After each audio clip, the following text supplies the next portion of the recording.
Bueno, buenas tardes. Vamos a hacer la cuarta teórica de historia urbana de Buenos Aires.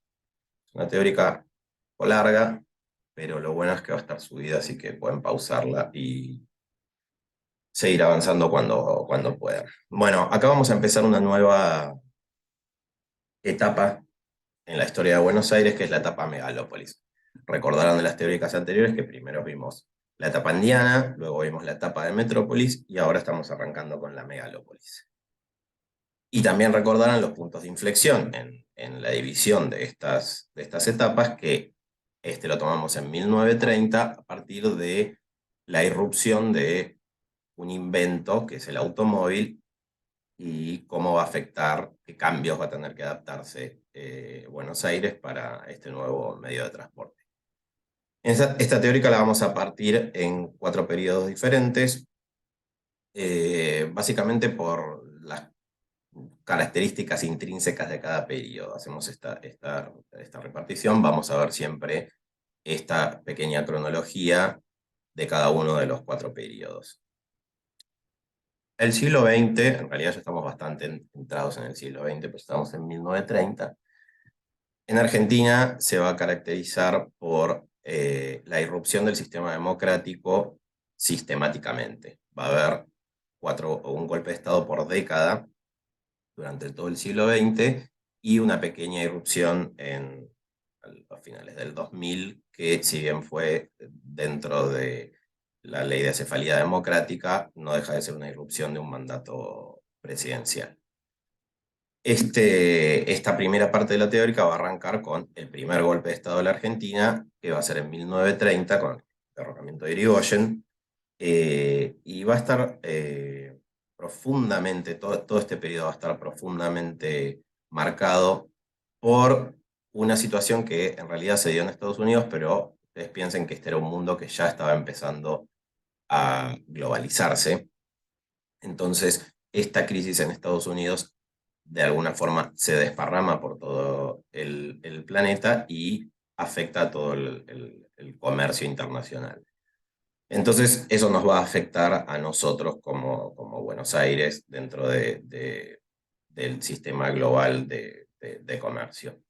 Bueno, como ustedes sabrán, en 1929 existió este crack bursátil en la bolsa de Estados Unidos, el jueves y el martes negro, que va a devenir en la Gran Depresión, que fue a partir del año siguiente, que fue un periodo de recesión prácticamente global. Argentina estaba dentro de este esquema de países que desarrollan productos elaborados, y estaban los otros países que eran proveedores de materias primas. Nosotros estábamos dentro de proveedores de materias primas. Seguramente hayan escuchado hablar de Argentina, el granero del mundo, era este periodo. ¿Qué es lo que pasó? A partir de esta crisis internacional, todos los países empezaron a tomar medidas restrictivas y proteccionistas en cuanto a sus industrias y a sus producciones. Entonces, vamos a vernos afectados en relación a jugadores dentro de este rol global, en relación a que nuestras materias primas ya no van a ser tan compradas por los países centrales, porque los países centrales van a priorizar su propia producción de materias primas, y vamos a tener una escasez de entrada de productos elaborados porque el comercio global se va a retraer. Entonces los bienes que nosotros importábamos hasta este momento no los vamos a poder importar más. Eso va a devenir en una situación que ustedes también la deben haber escuchado en el colegio o en la facultad, que se llamó sustitución de importaciones. La sustitución de importaciones va a tener, va a tener tres etapas dentro del siglo XX.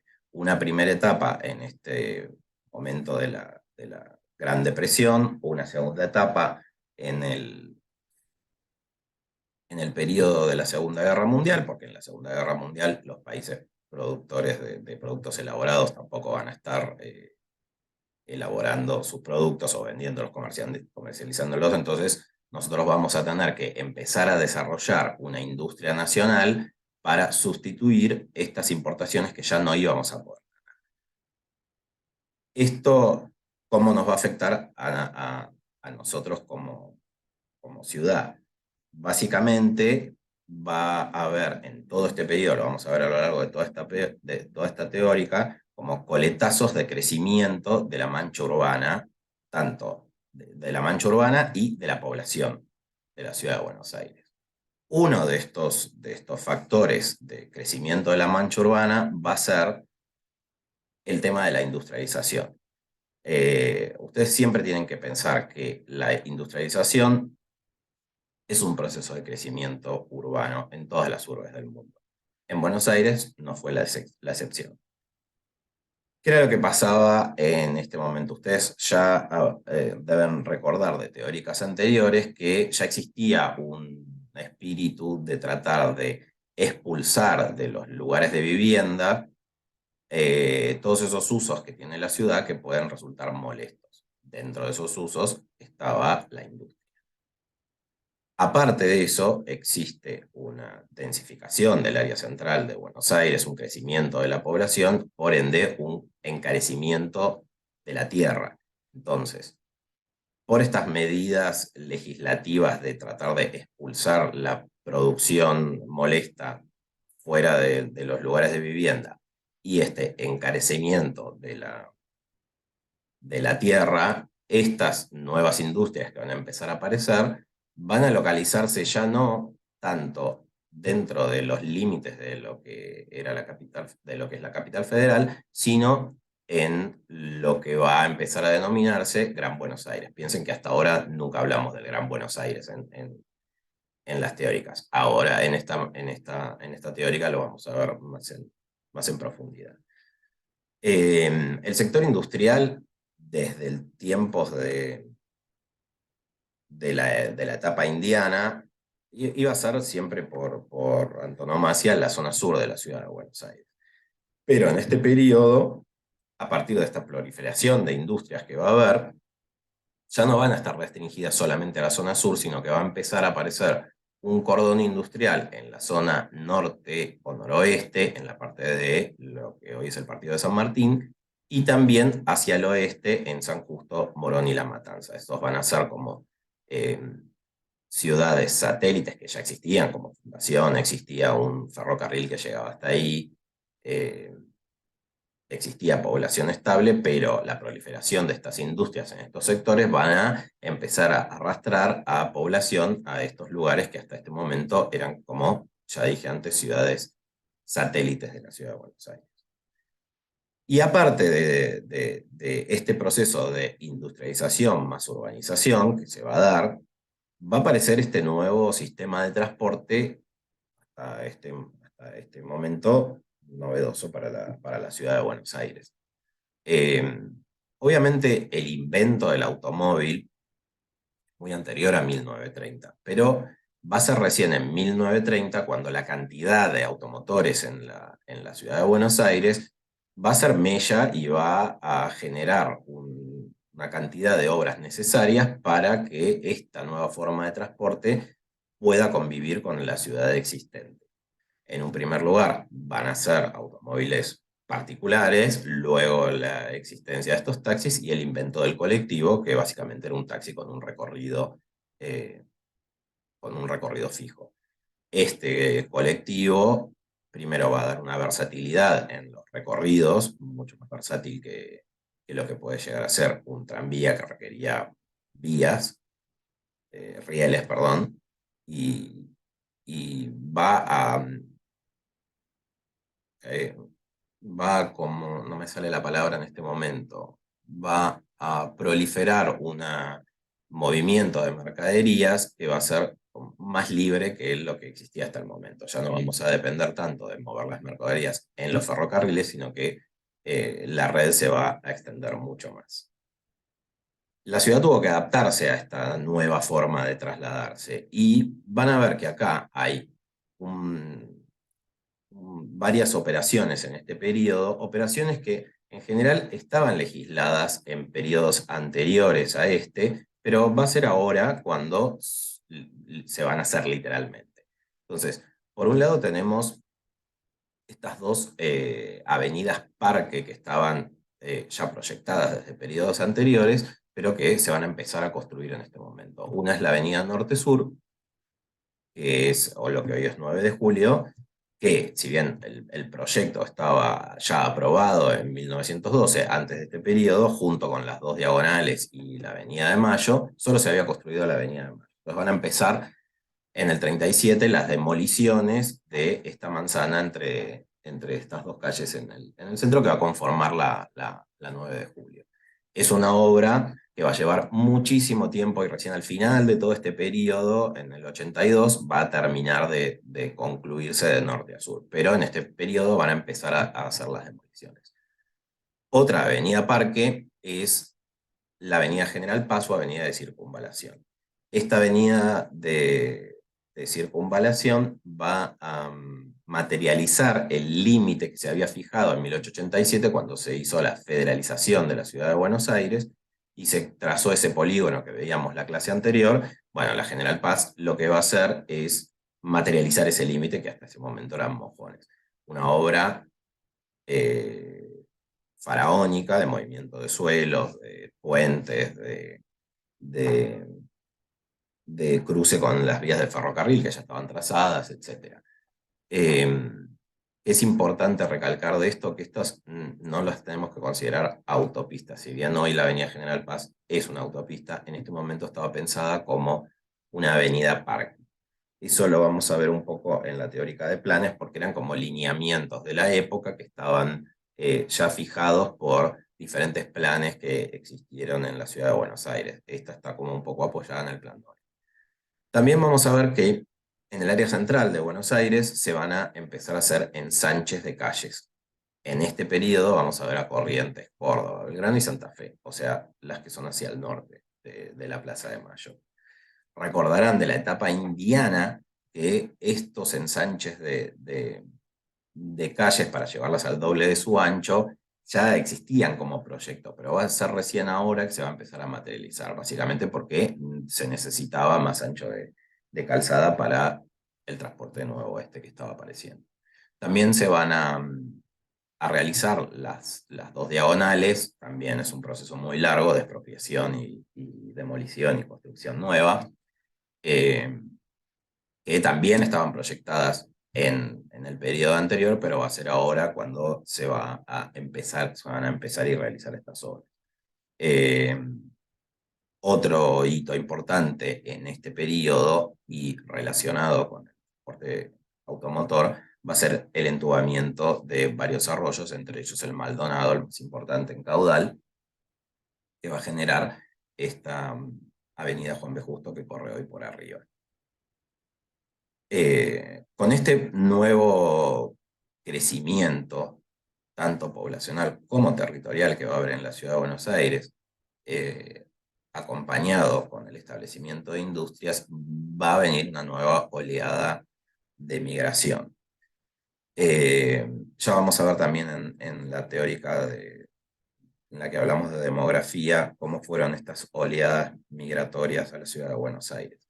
Esta migración se va a dar por momentos ultramarina desde Europa y ya más entrado el siglo XX va a ser ya migración interna desde el interior del territorio de la República Argentina hacia Buenos Aires o desde países limítrofes. Obviamente, como vimos en la etapa anterior, Buenos Aires crecía muy vertiginosamente, muy rápido y digamos, la ciudad no llegaba a avanzar en relación al déficit habitacional lo suficiente como para poder eh, brindar vivienda para esta gente nueva que estaba entrando a la ciudad de Buenos Aires. Es acá donde va a empezar un problema que tenemos en la ciudad de Buenos Aires, que debatimos hace dos clases, que es el tema de los asentamientos informales o las villas miserias. En este periodo aparece la primera Villa Miseria, que se llamaba Villa Esperanza, que estaba en Retiro. Vamos a ver que este problema del déficit habitacional nos va a acompañar a lo largo de toda esta teórica y vamos a hablar un poco de cuáles fueron las estrategias en los distintos periodos para poder salvar este problema que hasta el día de hoy no lo podemos solucionar. Este es el panorama hasta en este pequeño cuarto de teórica que vamos a hablar. Entonces, vamos a ver, repito, este alejamiento de la industria, alejamiento que va a generar urbanización, urbanización que va a generar va a empezar a aparecer esta forma de tentáculo de la ciudad de Buenos Aires a partir de estas vías de comunicación. Vías de comunicación me refiero a transporte. En un primer momento, transporte ferroviario, y ya con esta nueva aparición del transporte automotor, van a aparecer como otros brazos del tentáculo. Luego vamos a ver, al final de la teórica sobre todo, que va a aparecer este invento de la autopista que va a generar como nuevos brazos dentro de este tentáculo que es la ciudad de Buenos Aires. Ahí les dejo un dato importantísimo, que en 1918 el Gran Buenos Aires tenía la mitad de la extensión de la capital federal, y en 1964, promediando esta teórica, va a ser 8 veces mayor que la capital federal. Para que pongan como en números este profundo crecimiento en muy poco tiempo que va a tener la ciudad de Buenos Aires.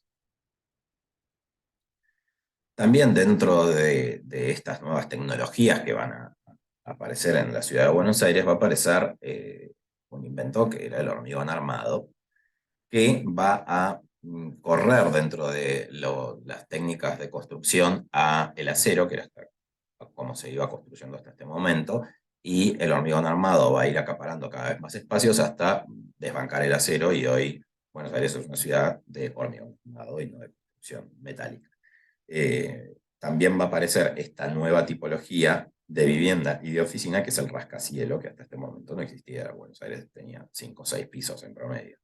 Entonces van a aparecer, acá dejamos 3 ejemplos como icónicos de la época, que son el Comega, el Safico y el Cábana. Son varios ejemplos que va a haber en este periodo, pero estos son como los 3 más icónicos del sector. Entonces Buenos Aires, además de estar creciendo en territorio, va a estar creciendo en altura gracias a este nuevo invento del hormigón armado.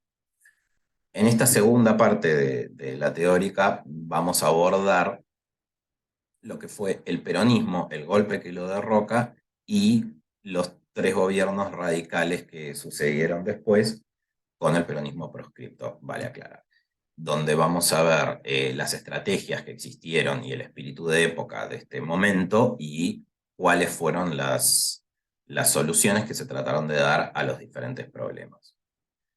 En 1949 se va a dar una modificación de la Constitución Nacional, constitución que venía de 1853. En esta reforma de la Constitución, lo que se va es a incorporar algunos artículos que tienen que ver con luchas populares que se estaban dando en diferentes provincias de la República Argentina, y en diferentes nichos que estaban como desprotegidos, y se van a empezar a poner en la Constitución Nacional, lo que va a hacer que a partir de este momento el Estado va a estar obligado a cumplir con estos deberes que va a exigir la Constitución Nacional. Entonces, a partir de esta modificación de la Constitución, van a empezar a aparecer muchas operaciones en la ciudad de Buenos Aires que tienen que ver con estos nuevos deberes que iba a tener el Estado a partir de derechos incluidos en la Constitución Nacional. Obviamente son muchos más que estos, pero estos son básicamente los que van a afectar específicamente al crecimiento de la ciudad de Buenos Aires. Por otro lado, va a haber un espíritu, se va a dar por concluida la etapa liberal de la Argentina, y va a empezar a haber un Estado profundamente presente que va a operar directamente dentro de la sociedad y de la ciudad, y se van a nacionalizar las compañías de servicios, el sistema bancario, se van a fortalecer los gremios, etc. Entonces, el peronismo lo que va a hacer es va a operar en estos vacíos que existían hasta este momento, que eran como estos sectores de la sociedad que estaban desprotegidos. Y con esta reforma van a empezar a tener como peso.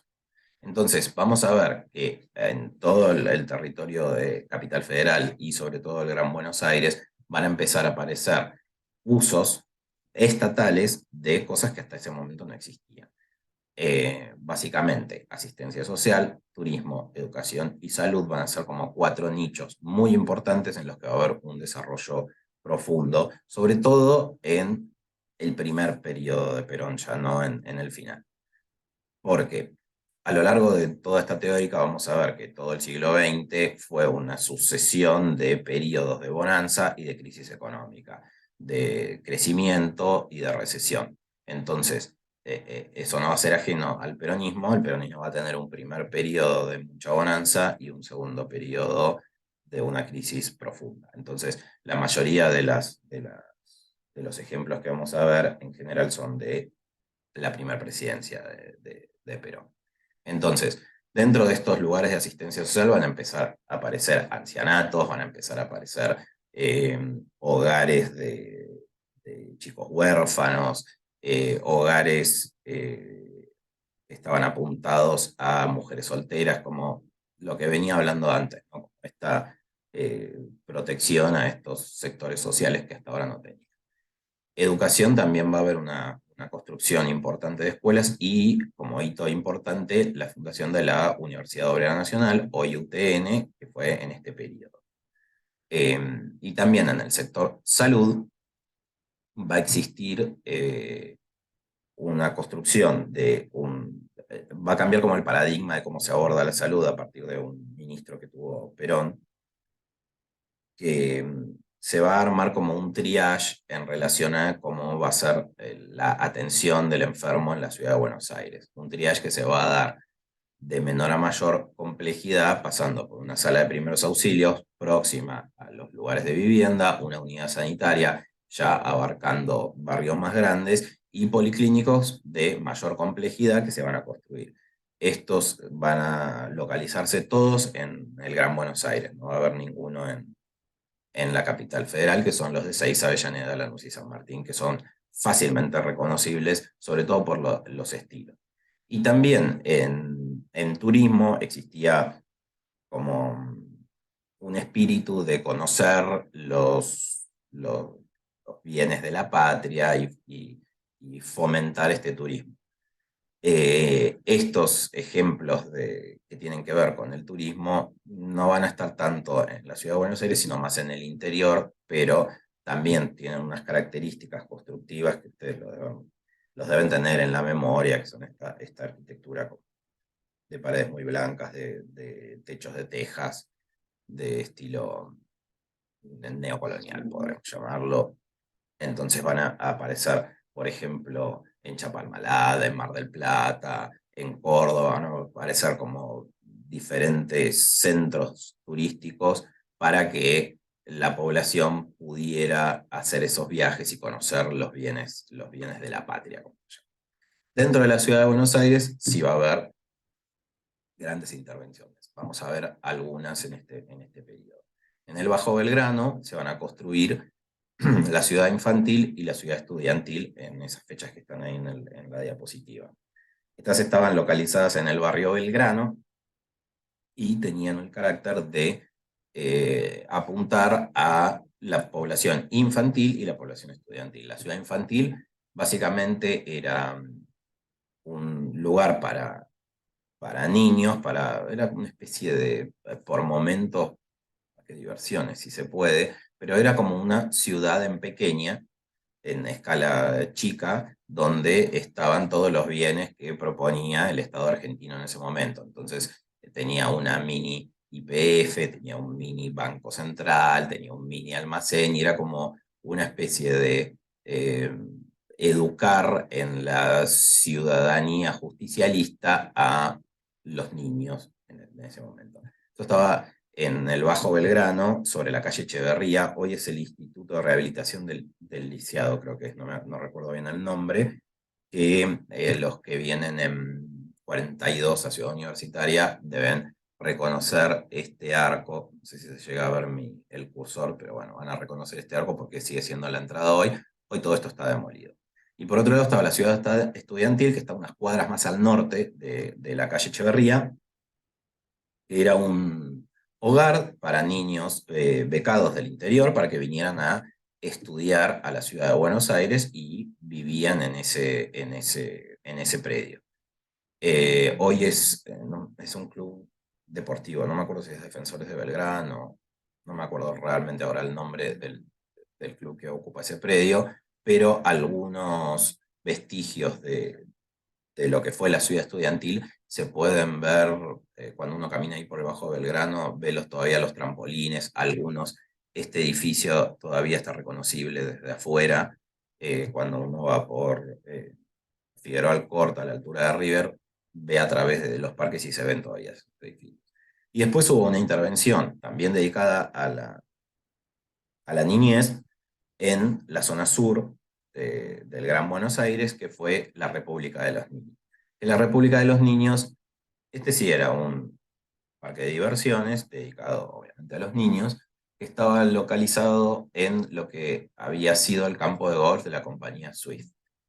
Y es de vuelta una propuesta de una gran ciudad, un pueblo bastante pintoresquista, eh, hecho también a escala de niños. Si no han ido, vayan porque es un ejemplo como muy interesante porque además es como toda una ciudad en escala menor, todos los edificios en escala de niños. El peronismo tenía mucho de esto del simbolismo de expropiar un campo de golf a un frigorífico capitalista y construir un parque de diversiones para las niñas desprotegidas, como que a todo lo largo de este periodo vamos a ver como simbolismos que son siempre muy fuertes en esta etapa. Por otro lado, hay una gran intervención en zona sur que se fue dando como en diferentes momentos de todo este periodo, pero una vez como concluidos todos los trabajos, hizo una gran transformación de la zona sur que va a abarcar desde el sur de Capital Federal hasta el aeropuerto de Ezeiza. Es importante conocer que también en este periodo aparece la aviación comercial y Buenos Aires no tenía un aeropuerto para vuelos internacionales.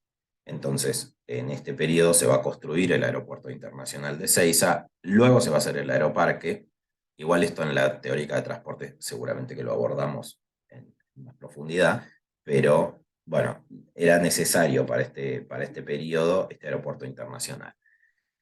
Pero no va a ser solamente el aeropuerto lo que se va a construir, sino que se va a construir el aeropuerto, la autopista que conduce hasta el aeropuerto, y a lo largo de toda esta autopista, o sea, a lo largo de las conexiones terrestres entre la ciudad y el aeropuerto, se van a dar varios ejemplos. Ejemplos como Ezeiza 1 y 2, que van a ser dos barrios que se van a construir, ahora vamos a hablar un poquito de esos, pero también lugares de esparcimiento, colonia de vacaciones, natatorios, etcétera. Y como coletazo viniendo desde Ezeiza hacia Capital Federal, también muy cerca de ahí se va a construir el autódromo, no me sale ahora el nombre, el autódromo de la ciudad de Buenos Aires. Como verán, de vuelta todas estas operaciones van a estar apoyadas en el deporte, en la recreación, en nada, de vuelta reivindicar estos derechos nuevos en la Constitución Nacional. Además de una gran partización de todo el corredor de la autopista Richeri, que son estos bosques de Ceiza que hasta el día de hoy se disfrutan.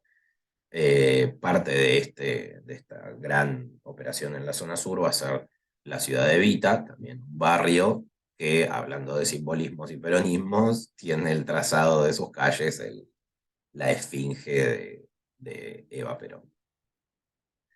En cuanto a estilos y ejemplos arquitectónicos de todo este periodo, el peronismo, vamos a verlo sobre todo en los barrios, va a tener como unos idas y vueltas a partir de cuáles van a ser los estilos que van a adoptar para la impronta de todas estas operaciones. Ida y vuelta porque me refiero que va a ir desde el neocolonialismo hasta un academicismo, hasta un símil fascismo italiano, va a ir variando en relación de eso. Pero Si podemos encontrar un lugar común por el lenguaje adoptado en todos estos ejemplos, que van a ser lenguajes diferentes, en todos podemos decir que existía como una voluntad de que las clases populares accedieran a este tipo de arquitectura que hasta ese momento estaba relegada solamente a una aristocracia o una oligarquía o un sector con capital, digamos. Entonces, a partir de la elección de estos ejemplos arquitectónicos es que estas clases populares se van a ver como incluidas dentro de este estilo de arquitectura que hasta este momento estaba relegado a otro sector de la población. La Fundación Eva Perón es un claro ejemplo. Hoy es la Facultad de Ingeniería de Paseo Colón de este ejemplo de un academicismo, no sé si es academicismo específicamente, es un neoclasicismo, que es esto, de repente es un edificio en el que funcionaba una fundación de beneficencia de la primera dama del presidente y estaba construido en un estilo que hasta ese momento estaba reservado solamente a las clases altas. Después va a haber una gran operación desde el Estado en tratar de solucionar el problema de la crisis habitacional que habíamos visto en el periodo anterior, que había empezado a proliferar en la ciudad de Buenos Aires. Eh, Recalco de vuelta que es en este momento donde aparece como un Estado que opera fuerte en el mercado. Hasta este momento era el mercado, el libre mercado, el que iba más o menos acomodando las cosas, y acá va a operar fuerte el mercado. Van a haber algunas legislaciones específicas que van a generar cambios rotundos en la ciudad de Buenos Aires.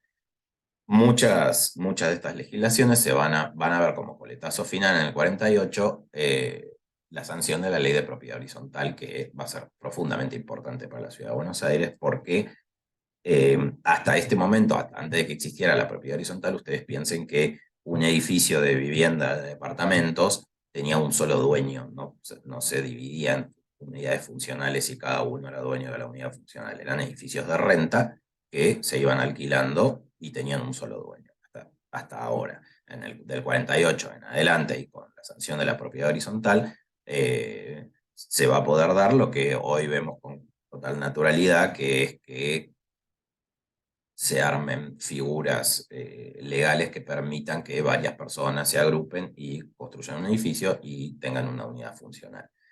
También va a haber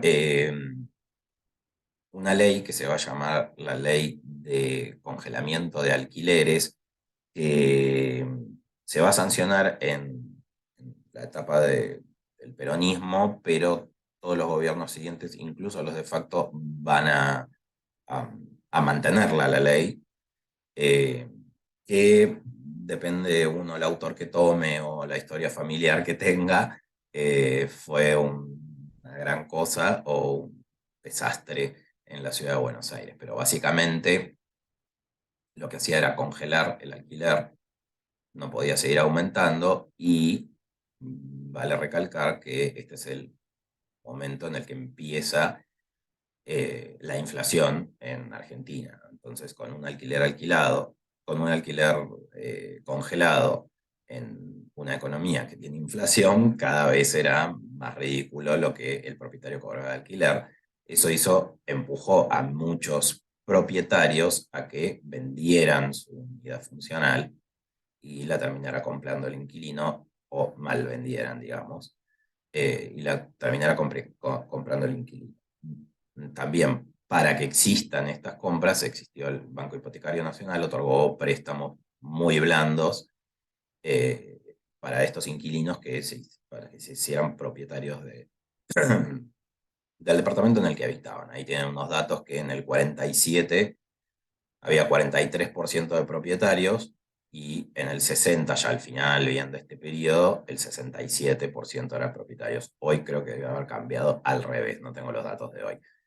Eh, Esto va a hacer que crezcan pequeñas y medianas empresas de construcción, porque va a haber un auge de construcción, pero construcción pequeña. En general, las grandes empresas de construcción van a tener problemas porque al existir esta legislación, ya no era un negocio construir edificios. Entonces, por eso les digo que va a ser siempre una sucesión de momentos buenos y momentos malos. Y en relación a el rol del Estado como proveedor de estas viviendas que vayan a suplir el déficit habitacional, vamos a ver algunos ejemplos y algunas diferencias entre los diferentes periodos que, que tomamos en esta teórica. Sí, es algo novedoso que aparece en el periodo peronista, que estos barrios de vivienda ya no van a ser exclusivamente vivienda, sino que eh, dentro de este espíritu de construir el ciudadano justicialista, estos ejemplos de vivienda, de complejos, no van a ser exclusivos de vivienda, sino que va a haber vivienda e institución. Entonces, siempre se va a construir el complejo de la vivienda, una escuela que lo abastezca, una capilla, que a veces sí, a veces no, porque la relación del peronismo con la iglesia fue variando, eh, una iglesia, un banco, etcétera, como todas las instituciones que van a necesitar, que necesita una persona para vivir en sociedad, van a estar como dentro de ese complejo. Y vamos a ver una marcada diferencia entre lo que fue el primer periodo peronista y el segundo periodo peronista. ¿Por qué? Porque el primero, como ya les había dicho, era de vacas gordas, el segundo ya estábamos entrando más en crisis, hasta que después fue una crisis profunda después del peronismo. Pero los ejemplos que vamos a ver del primer periodo, que tienen que ver con el primer plan quinquenal, van a ser ejemplos de barrios de vivienda de muy baja densidad. Muy baja densidad me refiero a casas con lote propio, con jardín, de estilo tipo chalets o chalets adosados, pero siempre dentro de una baja densidad, abarcando una gran porción de superficie. Un ejemplo para ver es el barrio Presidente Saavedra, que los que van en 28 a la facultad lo ven desde la General Paz, que tiene un grado de conservación importante, hoy está muy parecido a lo que era originalmente, y además ahí pueden ver un poco lo que yo les estaba hablando antes en relación a los estilos elegidos para la construcción de estos barrios. Estos estilos, estos barrios del primer plan quinquenal, por ejemplo, también de Ciudad Evita tiene estilo, van a ser este Mission Style o chalet californiano, que tiene que ver con este simbolismo de que la clase baja accediera al chalet, que era como una tipología eh, que estaba solamente restringida para las clases altas. En el segundo plan quinquenal, y considerando la gravedad de la situación del déficit habitacional y viendo que no existía territorio suficiente para seguir, ni dinero suficiente para seguir generando ejemplos como estos de tipo Ciudad Jardín, con casas de lote propio, van a empezar a aparecer los edificios de monobloc, y todos los barrios que se van a construir en este periodo van a ser de mediana densidad. También tienen que pensar que era un momento de la arquitectura, de la historia de la arquitectura, en el que empezaban a aparecer tipologías que eran como novedosas y que era como debería vivir el concepto de la máquina de vivir, ¿no? Como concepto dentro de la arquitectura. Entonces, estos ejemplos, que ahí puse algunos, Los Perales, 17 de octubre, General Paz, Rastrero Fornil, Simón Bolívar, se van a dar en este periodo y son ejemplos de densidad media. Cabe destacar que también en estos ejemplos de densidad media no era solamente la vivienda, sino que era la vivienda más las instituciones las que se van a construir. Y es en este periodo donde va a suceder esta como anomalía que tiene la ciudad de Buenos Aires, que es, nosotros estamos parados por acá, en el avance de la teórica. Es en este momento en el que la población del Gran Buenos Aires va a superar en número a la población de la ciudad de Buenos Aires. Y la ciudad de Buenos Aires se va a estancar en estos 3 millones de habitantes más o menos, que van a seguir siendo 3 millones de habitantes hasta el último censo que tuvimos el año pasado. Sin embargo, eso no quiere decir que la ciudad de Buenos Aires va a dejar de crecer. La ciudad de Buenos Aires va a seguir creciendo en población y en territorio, pero ya no dentro de Capital Federal, sino en el Gran Buenos Aires. ahí ven como la curva del Gran Buenos Aires, que es la roja, va a seguir subiendo, subiendo, subiendo, y hasta el día de hoy sigue subiendo. En relación a la mancha territorial que va a ocupar la ciudad de Buenos Aires, va a pasar de estos, ahí dice Cristina, la suburbanización pasa de 9 kilómetros del centro de Buenos Aires a 18 kilómetros del centro de Buenos Aires. Eh, ¿Qué es lo que va a suceder con esto? Que la ciudad, que es algo que es un problema que lo tenemos hoy en día, la ciudad va a crecer mucho más rápido que las redes de infraestructura. Entonces, todo este crecimiento se va a dar en terrenos que no tenían los servicios adecuados para seguir creciendo. Entonces, a partir de acá hasta hoy, vamos a seguir luchando con esta extensión de la infraestructura que empieza a surgir a partir del crecimiento en estas épocas. Luego vamos a ver que existe una legislación posterior que va a tratar de suplir esa diferencia. Luego van a venir los 60s. En los 60s, acá vamos a ver de vuelta dos gobiernos militares, una tercera presidencia de Perón truncada por su muerte y luego el proceso de reorganización nacional, y luego la vuelta a la democracia con Raúl Alfonsín. De vuelta, no creo que este periodo va a ser solo de crisis, no va a haber ningún momento de vacas buenas en este momento. Vamos a ver cuáles son las operaciones que va a existir en este periodo. Pero primero pongámonos en contexto de qué era lo que sucedía en el mundo y qué es lo que sucedía en Argentina en este periodo.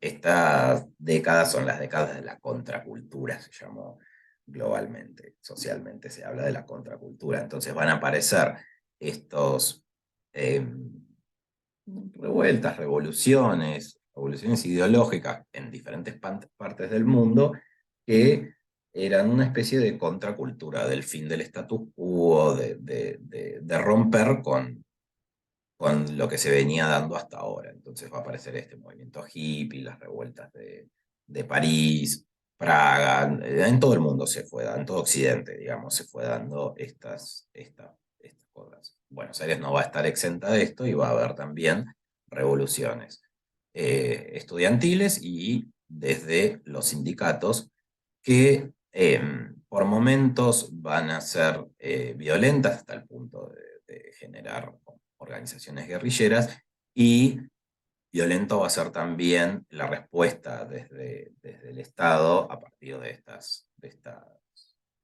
esta nueva forma de pensar. Entonces vamos a ver que van a existir estas dos dictaduras cívico-militares que van a irrumpir este proceso democrático y eh, hoy en día parece como ciencia ficción, pero piensen que de repente viene un grupo militar, derroca al presidente, disuelve el Congreso y las decisiones las empieza a tomar una mesa chica de 4 personas. Van a ver que muchas de las decisiones de operación en la ciudad de Buenos Aires tienen que ver con ese contexto, con el contexto de que las decisiones las tomaban y no tenían que ser consensuadas con la población, porque la población callaba y obedecía. También va a existir un proceso que tampoco es exclusivo de Buenos Aires ni de Argentina, sino que va a haber un proceso de desindustrialización de toda esta industrialización que había existido hasta este momento, va a empezar a ir para atrás y se va a, a, a desindustrializar, a volver a un esquema de proveedor de materias primas, la Argentina en su rol global, y en Buenos Aires, y sobre todo al final de este periodo, en la década del 90, va a haber un espíritu de transformar a Buenos Aires ya no en una ciudad de industria, sino en una ciudad de servicio. Vamos a ver cómo todo eso afectó a las tipologías que empezaron a aparecer en estos periodos. También va a haber profundas crisis, profundos momentos de endeudamiento, sobre todo en el último golpe militar, y una crisis violenta económica en la etapa de Alfonsín con una hiperinflación. Todo va a ir en detrimento del sueldo de la gente. Entonces va a empezar a comenzar un proceso que se viene dando hasta el día de hoy, que es un crecimiento de la población que no llega a cubrir las necesidades básicas. Vamos a ver también cómo se operó para que para tratar de paliar esto. Eh, en 1967 aparece un plan que se llamó Plan de Erradicación de Villas de Emergencia. Estos planes tenían como fin eh, eliminar esta forma de vivir como tipo de habitar en la ciudad de Buenos Aires. Básicamente, un poco también como hablábamos en la teórica de pobreza, en relación a que es una forma de vivir aceptable un asentamiento precario. Entonces, como les venía diciendo, siempre son periodos de grandes presupuestos y de grandes crisis, entonces cuando se proyectan todos estos planes era un país y un contexto, y cuando se empiezan a ejecutar ya es otro. Entonces, en este plan de erradicación de villas va a haber una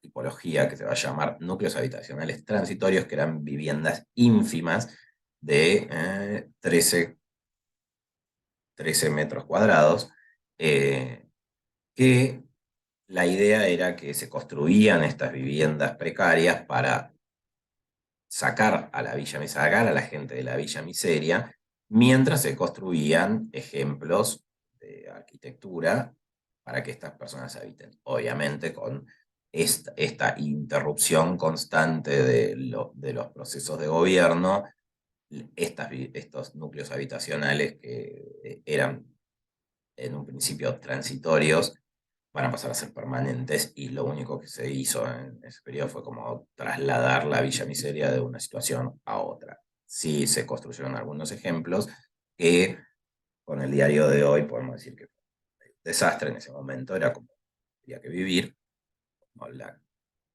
sí, como el pensamiento decía que como uno es, por ejemplo, el barrio Ejército de los Andes o Fuerte Apache. Luego, con el gobierno del 76,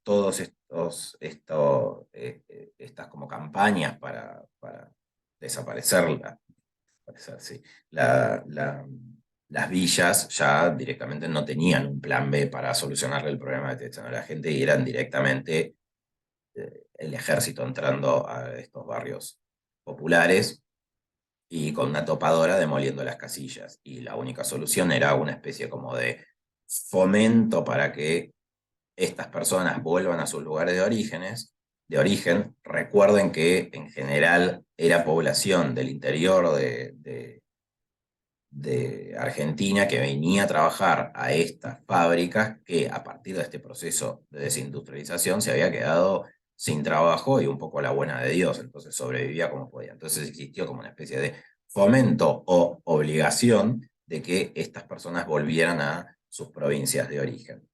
Y en otros casos fue directamente subir a la gente a camiones y llevarla un poco más lejos de la capital federal.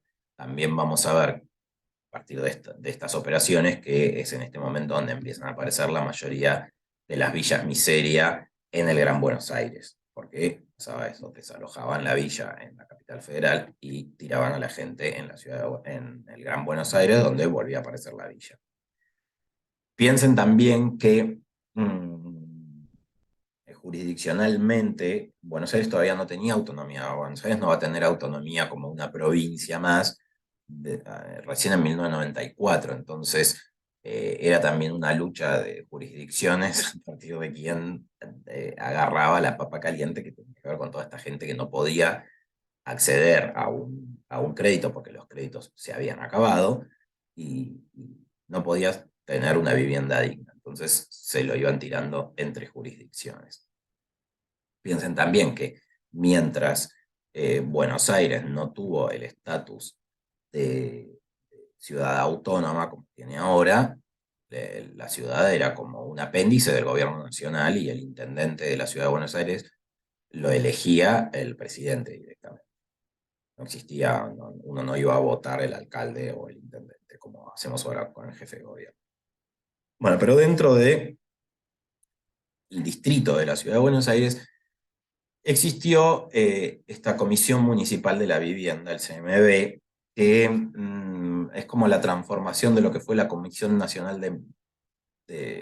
de casas baratas, lo vamos a ver más en la teórica de vivienda, pero es como la transformación se transformó en la Comisión Municipal de la Vivienda, que es el IBC, creo que se llama, Instituto Nacional de la Vivienda.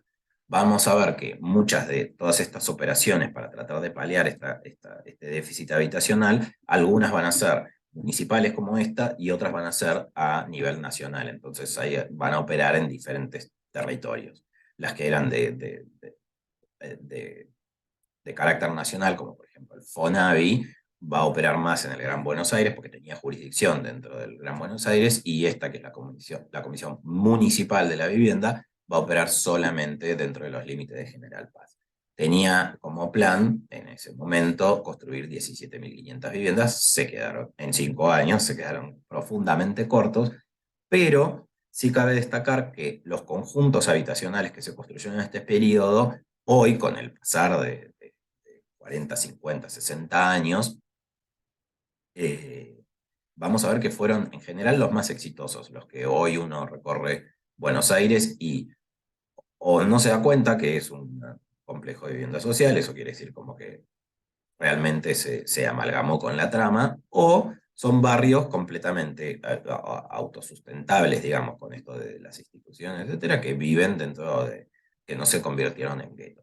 Vamos a ver el ejemplo por antonomasia de todo este periodo, va a ser el, el, el proyecto de Catalina Sur en el barrio de La Boca, que también es el más grande, y después van a existir otros complejos que se construyeron en este periodo. Uno que lo deben conocer muchísimo de venir a Ciudad Universitaria es Pampa 1 y 2 en el Bajo Belgrano. Es un ejemplo pequeño, pero los que van en 42 pasan sobre la calle La Pampa, todo el tiempo ahí por la puerta, que son esos edificios de vivienda que están como enfrente del campo municipal de golf.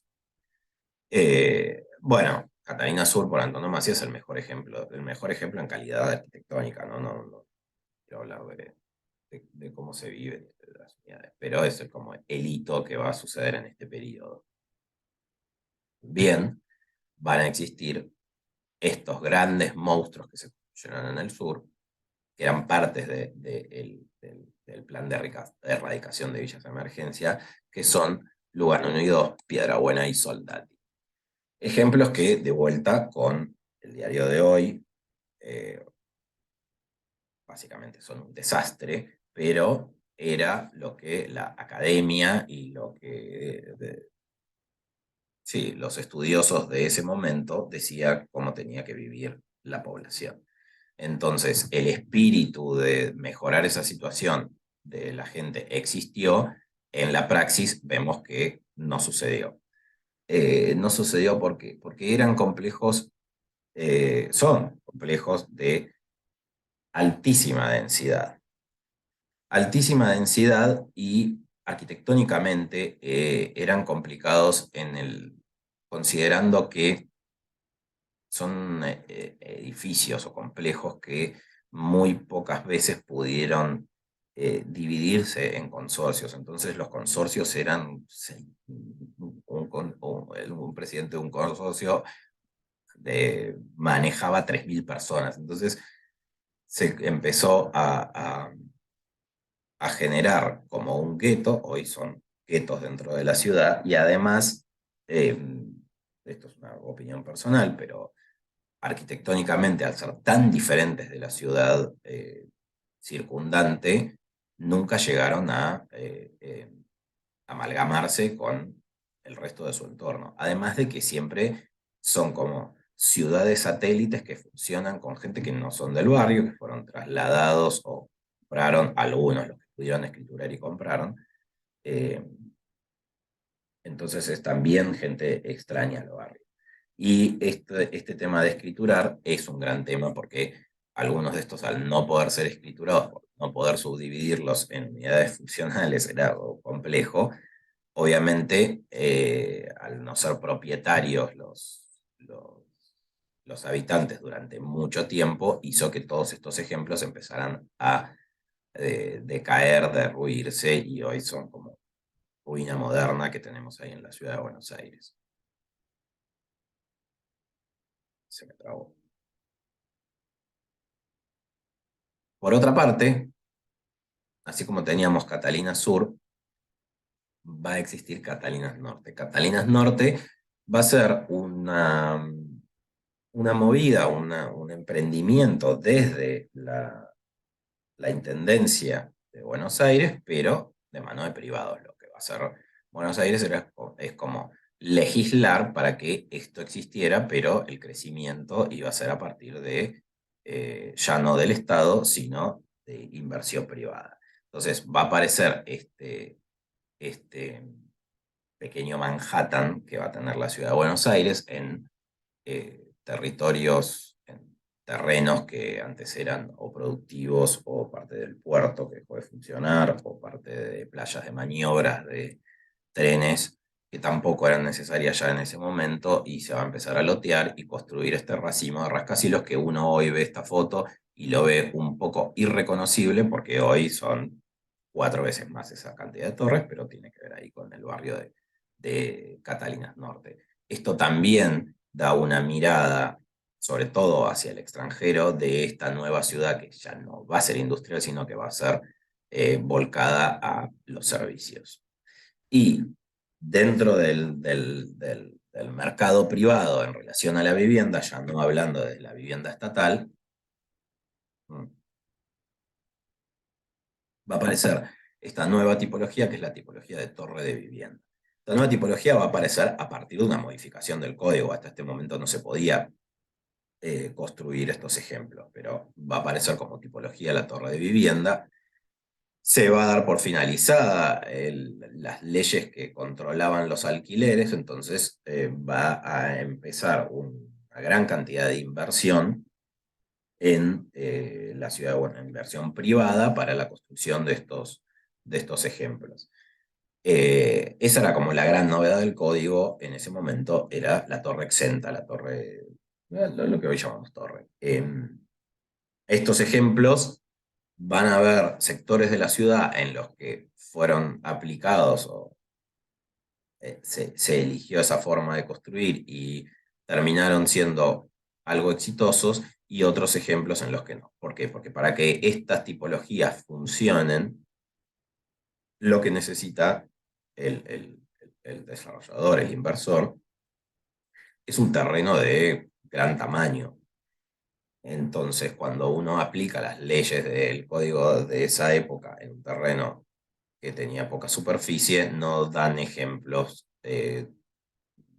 buenos. Entonces va a haber como lugares de Belgrano, de Barrancas y algunos sectores de Palermo donde esta tipología va a ser una impronta y va a construir una forma de ciudad pensada esta como desde la legislación que va a de alguna forma funcionar, y va a haber otros ejemplos de torres exentas en barrios en los que nada tienen que hacer ahí.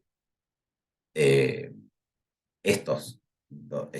por ejemplo, el Bajo Belgrano va a funcionar porque Belgrano, acuérdense que era un barrio de casas grandes, de cuartos de manzanas enteras. Entonces, esos lotes todavía no se habían subdividido, eran lotes de ejemplos de casas muy grandes, y entonces son en esos lotes donde vamos a ver que de alguna forma esa idea que trataba de transmitir este nuevo código va a funcionar, pero era solamente por eso, por un tema eh, de aplicar esta nueva tipología a diferentes barrios con diferentes características.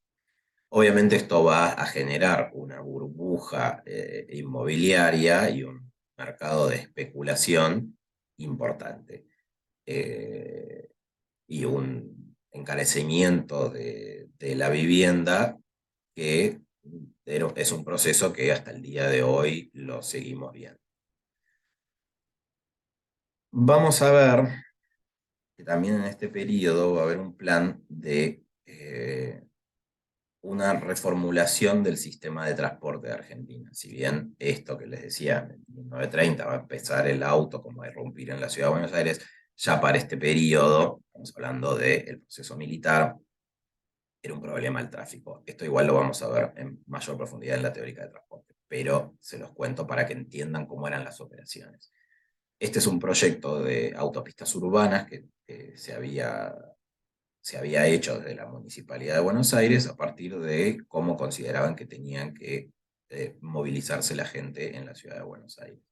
No se van a construir autopistas, se van a construir solamente la 1 y la 6. Después va a haber algunas más en periodos posteriores, pero estas son las dos que van a ser en este periodo. Intervenciones que van a ser grandes cisuras en la ciudad de Buenos Aires porque eran todas autopistas elevadas y para su trazado requería una expropiación de propiedad privada importante y nos ha dejado unos barrios que se han dividido entre un lado y el otro de la autopista, sobre todo con la autopista 25 de Mayo, y todo un bajo autopista que hasta el día de hoy no hemos podido solucionar desde ninguna forma. Si bien hay algunos ejemplos que son buenos, entre comillas, la mayoría del bajo autopista es un lugar, no lugar, como lo llamarían algunos autores. Esto igual lo vamos a ver en la teórica de transporte más en profundidad. También van a existir otros ensanches de calles. Ensanches, ustedes recordarán del periodo anterior que vimos, que se habían ensanchado de Plaza de Mayo hacia el norte. Ahora se van a dar en 60, 70 los ensanches de las avenidas de Plaza de Mayo hacia el sur. Entonces van a ser Independencia, San Juan, etc., todas las avenidas del sur. Ensanches que van a ser muy próximos al día de hoy, entonces si ustedes recorren San Telmo y los barrios del sur, todavía se pueden ver las huellas de los ensanches, todavía se pueden ver casas a medio demoler, lotes muy chiquitos que han quedado, eh, y huellas que han dejado medianeras expuestas de edificios demolidos en cualquiera de estas avenidas, Belgrano no tanto, pero Independencia y San Juan sí se puede, hay algunos tramos en los que uno camina y puede ver las huellas de esta operación todavía. Un caso paradigmático es la Casa de Ejercicios, que está sobre Avenida San Juan, que con el ensanche prácticamente quedó sin vereda. Hace mucho que no voy por ahí, pero en ese momento había puesto un guarrail directamente porque no tenía vereda para que los autos no se estampen contra el edificio. Gran ejemplo de arquitectura colonial, uno de los pocos. También va a aparecer una preocupación por el espacio verde como plan. Entonces van a aparecer muchas operaciones de plazas dentro de la trama de la ciudad de Buenos Aires, plazas que van a ser a partir de terrenos que habían quedado vacantes a partir de este proceso de desindustrialización y terrenos de villas de emergencia que habían sido levantadas con este plan de erradicación. Dos ejemplos típicos de esta época son la Plaza Garicoitz en Colegiales, sobre Avenida Álvarez Thomas, y la Plaza José. También son característicos por su diseño, pues diseños bastante criticados. Por momentos hay algunos autores que hablan de una voluntad de ordenar a la población, ordenarla moralmente. La Plaza Garicoitz está tal cual, creo, que esta foto que ven acá, está ahí sobre Avenida Álvarez Thomas, cerca de Forest. La Plaza José sufrió como 8 modificaciones a partir de esto. Esta era la plaza en su momento. En general van a ser plazas secas y plazas con mucho equipamiento que van a tratar de no permitir lugares para la protesta, digamos. Y también va a haber varias operaciones puntuales dentro de la Ciudad de Buenos Aires, operaciones que tenían que ver con planes de la época, que vamos a ver en la teórica de planes, pero son como las cosas que sí se pudieron, que se planificaron y sí se pudieron hacer. Una va a ser la terminal de Retiro, de terminal de ómnibus, que hasta ese momento Buenos Aires no tenía. Van a haber una serie de escuelas que son de unas características arquitectónicas muy, muy marcadas, que cualquiera de ustedes las puede reconocer. Son las escuelas municipales, obviamente estaban planteadas, ahí dice, estaban planteadas 60 escuelas, pero se terminaron construyendo 24. También va a haber demolición, refuncionalización y remodelación y ampliación de todo lo que es la arquitectura hospitalaria de la ciudad de Buenos Aires en esta época. Y también va a haber tres operaciones fuertes en la ciudad de Buenos Aires a partir de la elección de Argentina como sede del campeonato de fútbol, que van a tener que van a tener que ver con la transmisión, que va a ser el predio de ATC, un gran ejemplo de arquitectura argentina, ahí en Figueroa Alcorta y Tagle. Poco ATC es lo que hoy es la TV pública. Argentina Televisora Color. Piensen que también es un periodo, hablando de la técnica, donde aparecía la televisión a color, requeríamos transmitir un mundial a todo el mundo, entonces a partir de que la ciudad se tenga que adaptar a estas nuevas tecnologías, aparece el proyecto de ATC. Y la ampliación de los estadios que sirvieron como sede en la ciudad de Buenos Aires, el Monumental, básicamente. Eh, Bueno, y entonces este proceso de crecimiento tentacular de la ciudad de Buenos Aires va a seguir profundizándose en este periodo. Ahora vamos a ver el siguiente, qué fue lo que pasó. En 1977 se va a dictar una ley que es importante para el Gran Buenos Aires, sobre todo, que va a ser que se va a obligar a que todas las nuevas urbanizaciones, una ley provincial, todas las nuevas urbanizaciones tienen que estar acompañadas de servicios. Esto que habíamos visto de que este crecimiento de la ciudad no estaba acompañado de infraestructura, esta ley va a tratar de suplir este déficit que existía. Obviamente esto vale para las urbanizaciones formales, las informales no, se llegaron donde pudieron. Eh, Va a haber de vuelta este proceso de crecimiento y densificación también, sobre todo de áreas centrales y los centros de las ciudades o pueblos que hasta este momento eran autónomos y el crecimiento de la mancha urbana lo fagocitó y pasaron a ser parte de este sistema que hoy es el Gran Buenos Aires. Y llegamos al último tramo de esta teórica que tiene que ver desde los 90 hasta el 2010. ¿Por qué el 2010? Porque consideramos que necesitamos un poquito de espacio en el tiempo para poder analizar bien los procesos históricos. Entonces, hablar de la última década parados desde el mismo contexto en el que sucede la última década es un poco difícil. Entonces, cortamos en el año 2000. Acá van a ver de vuelta, igual que en todos los procesos anteriores, un proceso de crecimiento y un proceso de bonanza económica, también un periodo de endeudamiento fuerte y luego crisis y luego crecimiento y luego crisis. Siempre es un péndulo la economía argentina. Entonces vamos a ver qué era lo que sucedía en este momento.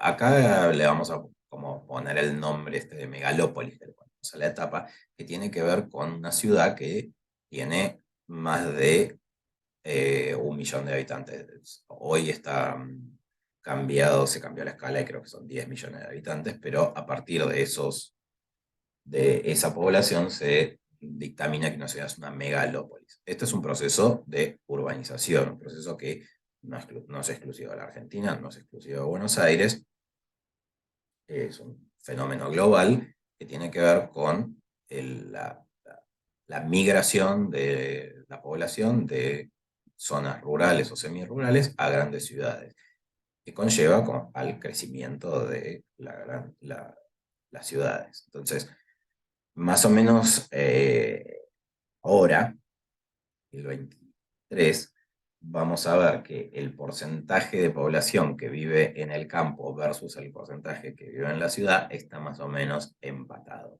Pero piensen que al principio del siglo XX el 70 u 80% de la gente vivía en el campo y el 20% en la ciudad. Entonces este proceso que se empieza al principio del siglo XX, hoy está dando vuelta a la taba y yo me animaría a decir que hoy la mayor cantidad de gente, estamos hablando del mundo, vive en una ciudad versus la gente que vive en el campo.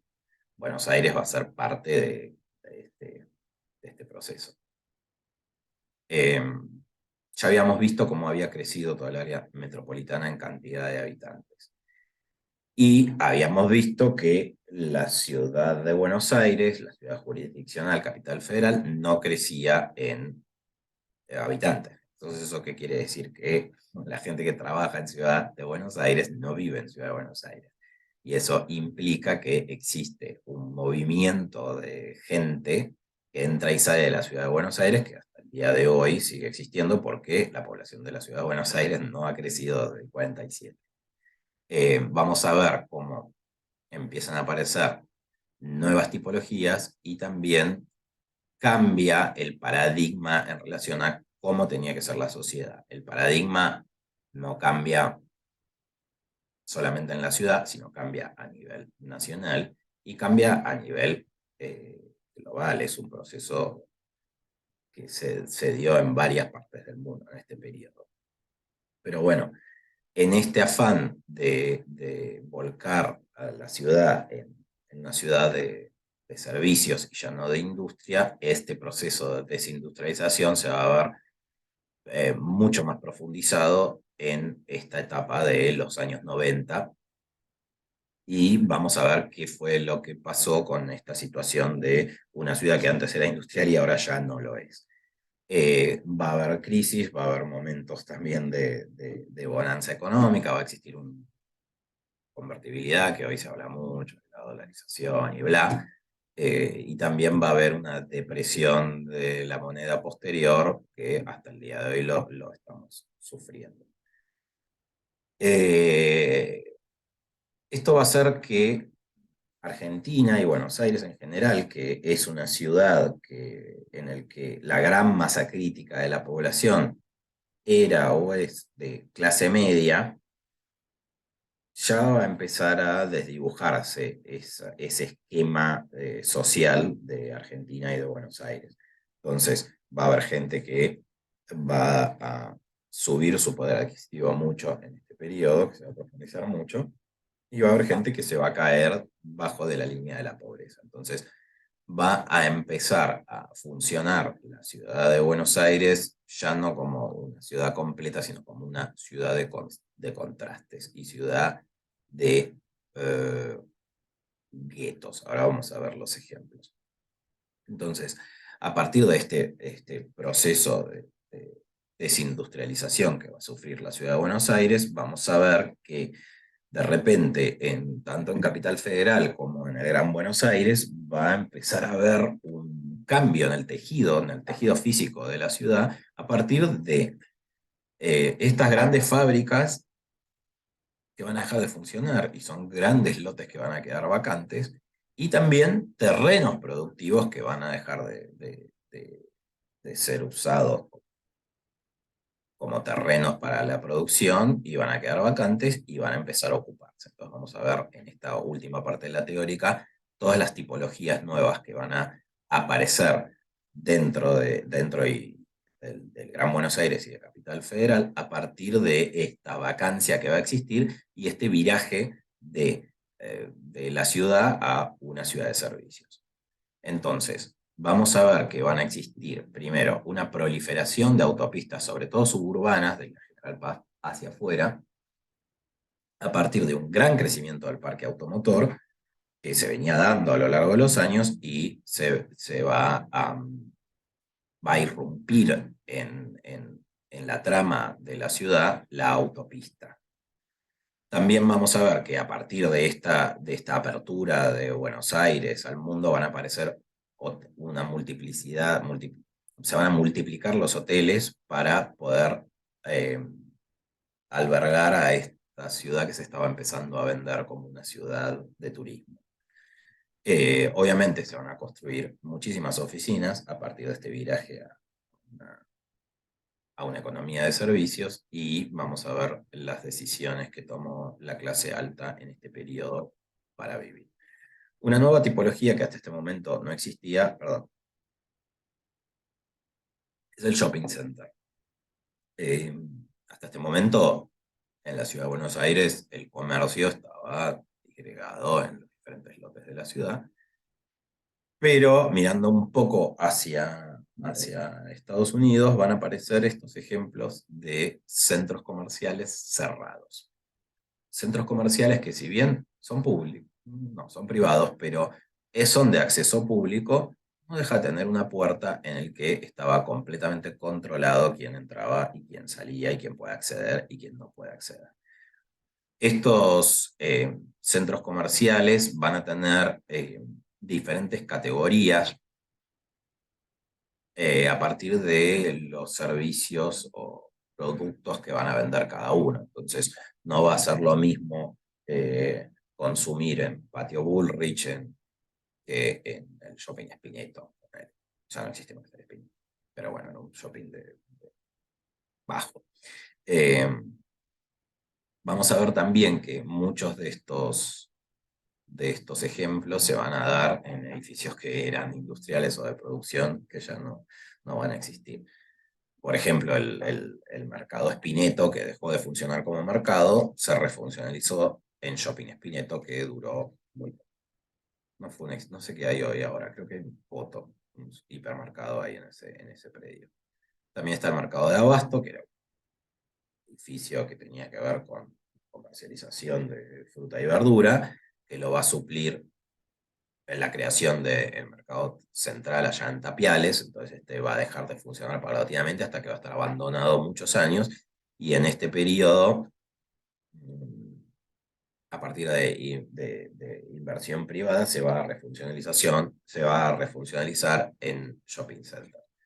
Eh, los estilos van a variar mucho por este tema de que se iban adaptando o a edificios que ya existían, como Galerías Pacífico o Patio Bullrich, eh, o van a ser edificios a nuevo como no sé, el Unicenter. El Alto Palermo es como un híbrido, porque es un edificio a nuevo, pero está construido sobre una fábrica que dejó de funcionar, que era la cervecería. Entonces, los estilos van a variar mucho, pero siempre van a ser unos estilos bastante, sobre todo los nuevos, bastante anónimos, como que poco tenían que ver con la ciudad de Buenos Aires, y van a tener de vuelta simbolismos del pertenecer, del enclave cerrado y del acceso a esa forma de vida. Esto lo vamos a ver que se va a repetir en muchos de los ejemplos que vamos a ver en relación no solo a los shoppings, sino a las diferentes formas de vida. Por ejemplo, una nueva forma de vida, una nueva tipología que va a aparecer en ese momento, que hoy resulta como súper normal, pero hasta ese momento no existía, son las torres country o torres con amenities. De vuelta, vamos a hacer hincapié en este tema de que la ciudad de Buenos Aires empezaba a contar con terrenos muy grandes de fábricas que ya no funcionaban, y son en estos terrenos enormes que se van a empezar a construir estos ejemplos de enclaves cerrados, ya no de comercio, como era el shopping center, sino de vivienda. Que van a ir variando en calidad y en cantidad de amenities dependiendo del ejemplo. Van a ver de muy alto poder adquisitivo y de más bajo poder adquisitivo.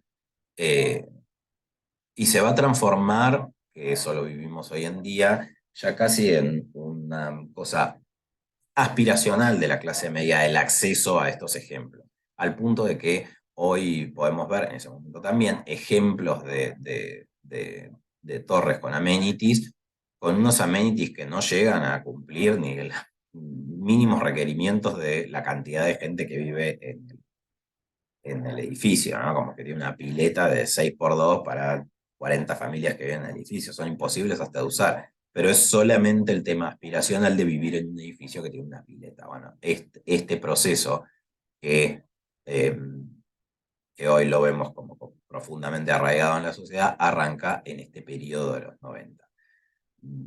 Vale volver a recalcar el tema de vuelta de esto, ¿no? De esta sociedad que está completamente fragmentada, y entonces todas estas operaciones, si ustedes se dan cuenta, son todas de línea municipal para adentro. La línea municipal marca una diferencia entre los de adentro y los de afuera, y se vive una ciudad entre muros y una ciudad extramuros. Este es un relevamiento que hicieron docentes de la cátedra ya hace algunos años, a partir de dónde estaba la proliferación de estas torres con amenities o torres exentas que se van a empezar a dar. Como ven ahí en el gráfico de tortas de abajo, esta relación norte y sur se sigue dando también en este fenómeno de las torres de vivienda. Acuérdense también del tema de tamaños de lotes, ¿no? Y la respuesta de estos ejemplos hacia la ciudad circundante básicamente es una reja o un talud.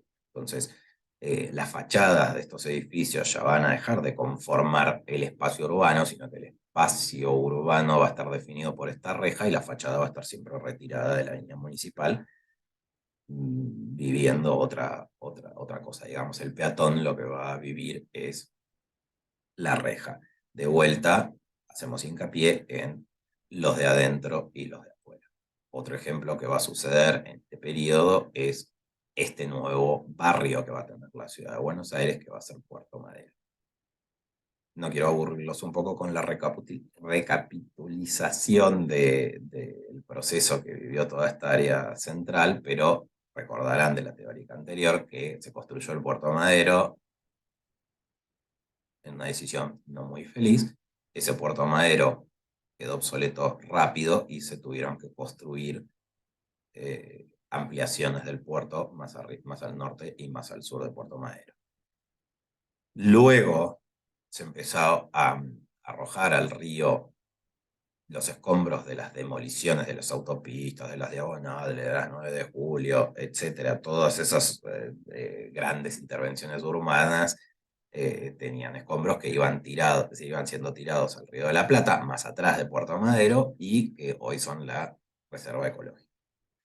Entonces, Puerto Madero quedó como un enclave en zona profundamente rica en valor del terreno, al lado del casco histórico, durante casi 80 años. Estas imágenes son de Puerto Madero, como lo conocí yo de chico. Si ustedes van por Puerto Madero y ven esto, hoy esto es el Hotel Faena, que es de un lujo asiático, pero en ese momento estaba con los barcos abandonados en los diques y fuera de funcionamiento porque había quedado obsoleto.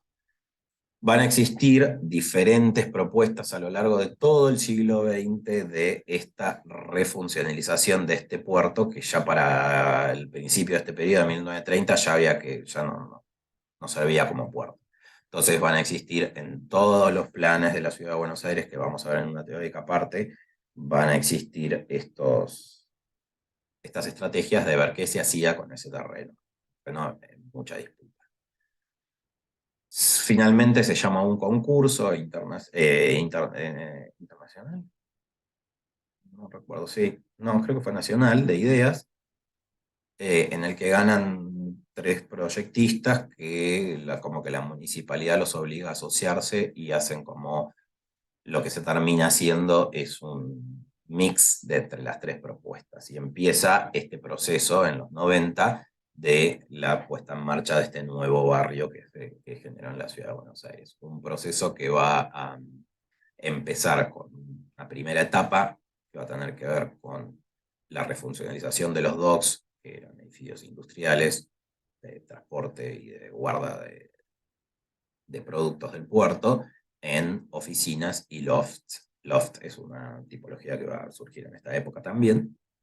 Y también la demolición de los ejemplos de arquitectura que no iban a poder ser reciclados y la extensión de las redes necesarias para todo lo que iba a venir después de la puesta en valor de los diques y la construcción que iba a haber del otro lado de los diques. Después va a haber una segunda etapa, ya del otro lado de los diques, del lado del río, donde va a haber de vuelta la refuncionalización de algunos ejemplos arquitectónicos que fueron como declarados patrimoniales y había que refuncionalizarlos, no se podían demoler, y empezaron a aparecer estas 2 torres que daban como comienzo y fin al Puerto Madero, que era la torre de Telecom y la torre de Malecom, en las puntas norte y sur, respectivamente. Torres que en ese momento eran profundamente novedosas para la ciudad de Buenos Aires. Se empieza a parcelar toda la parte del río de los diques y se empiezan a vender. Para todo esto hubo que hacer un cambio en la legislación, considerando que esto era un puerto que entonces era un terreno que era nacional, pero estaba dentro de la ciudad de Buenos Aires, entonces hubo que hacer una cosa que se llamó la Comisión de Puerto Madero, que era como la dueña de las tierras, y eso permitió como legalmente lotear y vender los terrenos. En esta segunda etapa también se van a empezar a parquizar todos los parques que tenía el proyecto original del concurso de Puerto Madero. Va a aparecer el Museo Fortabat y estos grandes parques, Micaela Bastidas y Mujeres Argentinas, que hasta el día de hoy están. También va a empezar a servirse toda la parte oeste del Puerto Madero de servicios varios. Educación, la UCA va a abrir su sede ahí, se va a abrir una parroquia, los museos, etc. Y luego va a tener una tercera etapa que sigue todavía en, en desarrollo, que tiene que ver con este parcelamiento de esos terrenos que quedaban dentro del master plan original de Puerto Madero y esta aparición de las torres que tenemos hoy, cómo cambió el paisaje urbano a un paisaje que poco tiene que ver con la situación histórica, paisajística o el skyline hasta ese momento de Buenos Aires, pero bueno, esto es lo que tenemos hoy como resultado de este nuevo barrio de Puerto Madero. Eh, También cabe aclarar que este tema de la ciudad de fragmentos y la ciudad de intramuros y extramuros y este profundo alejamiento de las clases ricas y pobres tiene su pequeño ejemplo al lado de Puerto Madero, donde está el metro cuadrado más caro de la ciudad de Buenos Aires, se asentó la Villa Rodrigo Bueno, hoy ya urbanizada, pero no dejaba de ser una situación que era como constante en ese periodo y aún hoy. Y también va a existir otra nueva forma de habitar, que es el country, el barrio cerrado. Una forma de habitar, de vuelta, hasta este momento era novedosa, no existía, o existían algunos ejemplos de barrios cerrados, pero tenían que ver más con actividades deportivas o con casas de fin de semana, que empezaron a transformarse en viviendas permanentes. De vuelta, otro ejemplo más, ya en este caso para vivienda, donde podemos ver el adentro y el afuera, nosotros y ellos, y cómo se empezaban a enguetar las diferentes actividades de la sociedad. Entonces, obviamente van a ser las clases más pudientes las que van a elegir este modo de vida prácticamente suburbana y en respuesta también a un contexto de violencia urbana importante y de forma de estilo de vida, si vamos a ver desde algún lado positivo esto, de forma de estilo de vida en relación a el contacto con la naturaleza, el verde, las grandes superficies, ¿no? Que no existían esos ejemplos. Obviamente para que esto existiera, y acá es donde podemos ver que existe un plan, esperen que me olvidé algo en la anterior, no es casual que esto es un relevamiento que se hizo de los barrios privados en ese momento.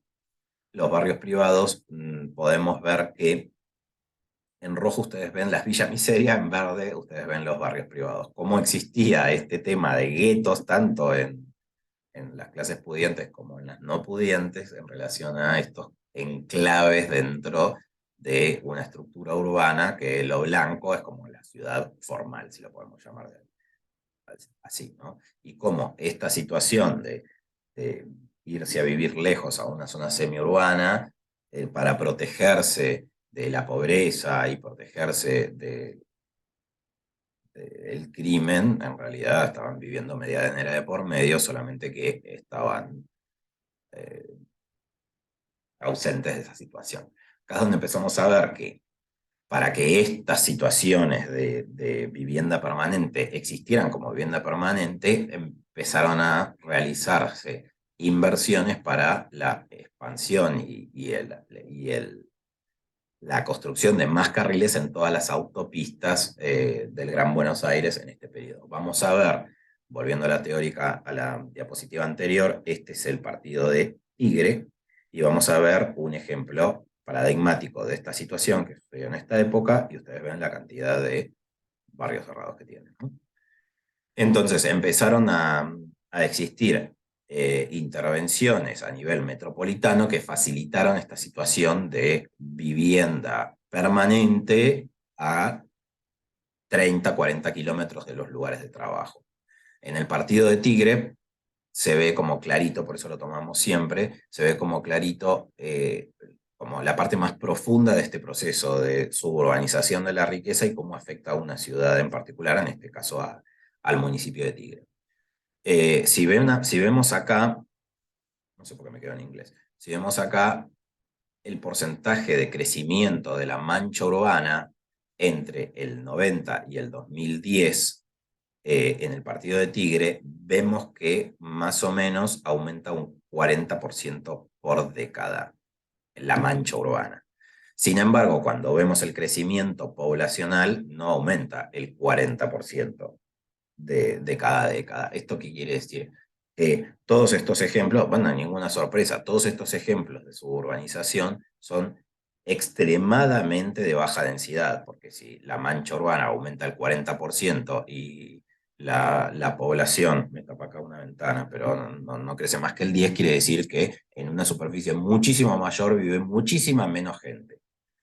Esto va a dar como resultado que todo ese proceso, cuando uno no lo analiza y ve que es un proceso de un crecimiento de la mancha urbana profundamente de baja densidad, se da cuenta que ese crecimiento en su gran mayoría fue de urbanizaciones cerradas, de puertas adentro.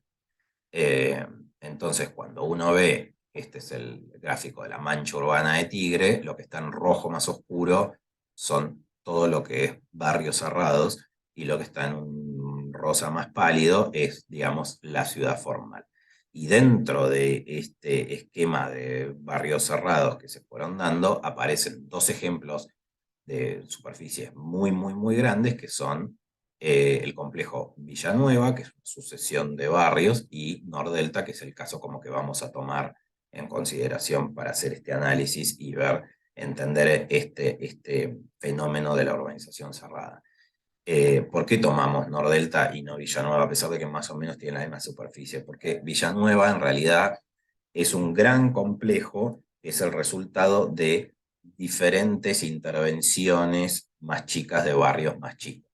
Nordelta ya fue pensado desde el vamos como una ciudad-pueblo, es más, así es como se vende, ciudad-pueblo. Y Nordelta no tiene solamente vivienda. Nordelta tiene todas las funciones que puede necesitar una ciudad para vivir y desenvolverse.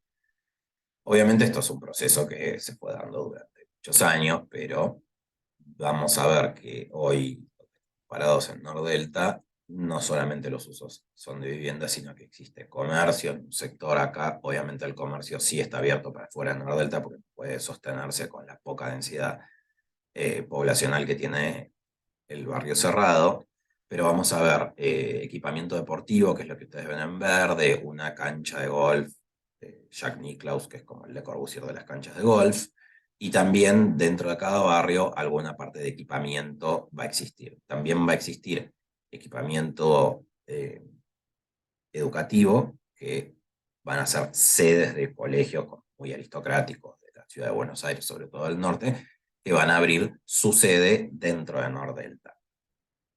Y también vamos a ver que dentro de este proceso de venta de lotes y construcción, como fue un éxito, empezaron a aparecer ya complejos de densidad media y no solamente de densidad baja, que son los más naranjas que vemos ustedes, que no sé si fueron alguna vez, pero cuando uno recorre por acá esta parte de Nordelta, son todos edificios de densidad media, no son casas.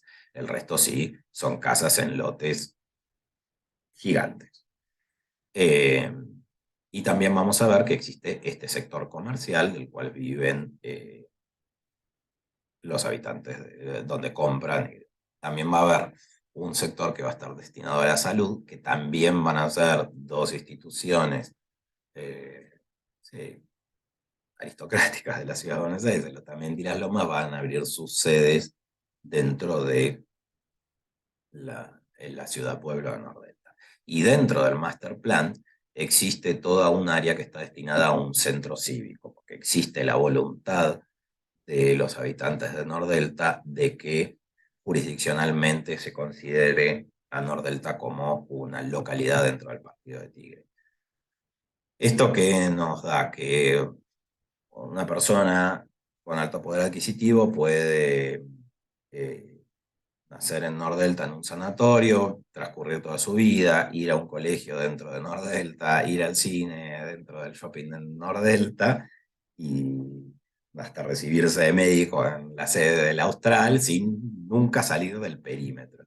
Y es un poco la ciudad que supimos conseguir, la ciudad que tenemos hoy, ¿no? Es una ciudad que hoy está completamente fragmentada, completamente separadas las clases, separadas las sociedades, a partir de esta proliferación de cómo se eligió vivir o cómo se eligió paliar todos los problemas que tenemos en la ciudad de Buenos Aires a partir de estos ejemplos que proliferaron en la década de los 90.